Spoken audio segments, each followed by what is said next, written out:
Open relationships, to me, have always seemed like a minefield of hurt. I spent my early teens educating myself on relationships using The Ultimate Gal's Guide to Love, a copy of Cosmo and a weekly dose of Carrie B. I thought I knew everything.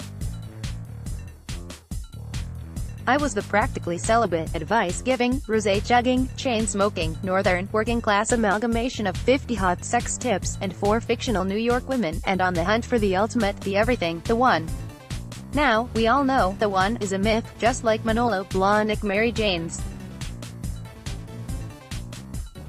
It implies that all relationships last happily ever after, when the truth is, most of the time, at least, they don't. No one said, it just works, we never argue, or, we still have sex 25 times a week, without it coming back to bite them in the ass. Please?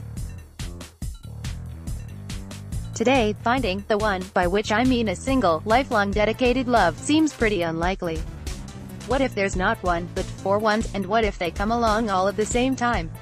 After speaking with 5 different people who have been conducting long-term, polyamorous relationships, I realized 2 things. 1.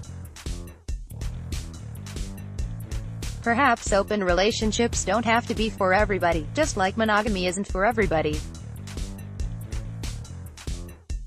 Perhaps some people find openness to be the form of dating and sex that works for them and their partners. There's no hierarchy or major level of enlightenment that people who are monogamous, or non-monogamous, have. It's just a different viewpoint.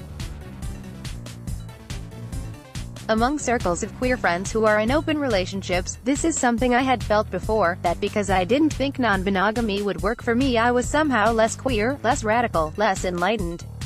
That's not true.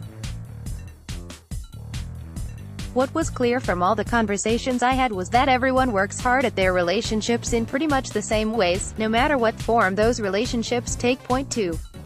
That the open, poly, and non-monogamous community is very broad. It's not restricted to gay people, queer people, hippies, kinky straight people. It is just another way of living that a lot of people opt into. There's far more to it, of course, but I leave that to the 5 voices to follow.